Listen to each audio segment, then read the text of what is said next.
This is Video Deconstructed. I'm Nick Sanders. The holidays are here and you might have some holiday home videos where you want to blur out that brother or sister that ate your holiday cookies. Here is how you do that real quick.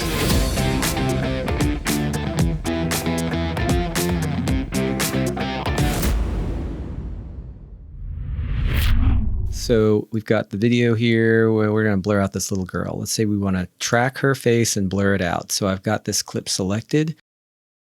Go to the effects panel, go to video effects. We've got blur and sharpen. We'll do our favorite Gaussian blur, drop that on top of the clip. And then if you go up to the effects controls, that's Shift 5.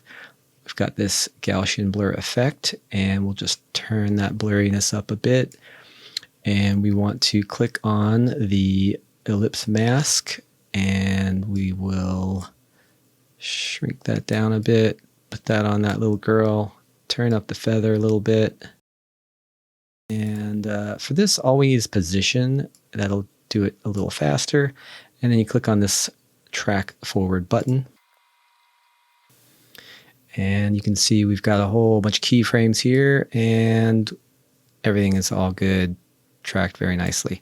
Let's do a harder one. Over here we've got these kayakers, and we'll do this guy. Notice he gets all up in the whitewash there, so this will be a little trickier.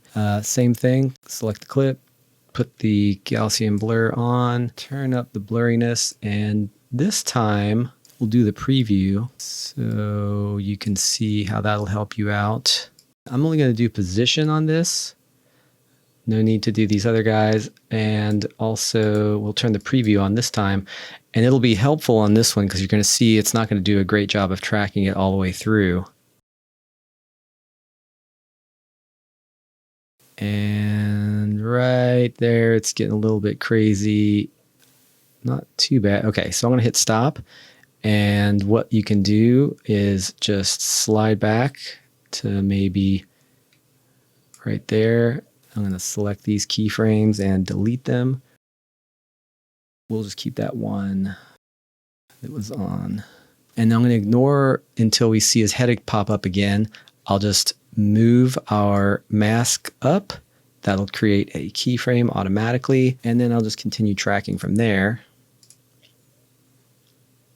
And there it follows the or and gets off. So we'll stop there. So again, if I just go back to where it's good, select these, delete them, I'll move forward till the or is out of the way, slide it a bit, hit the go button, and there you go. So these big gaps are good enough. Right there, there's so much whitewash, it doesn't even matter. And then right here, if you want to just pull it over a little bit, get a keyframe. That was a nice and short how-to for you here at Video Deconstructed. I'm Nick Sanders. Please track your mouse over to the subscribe button for me, and the holiday cheer will overwhelm you.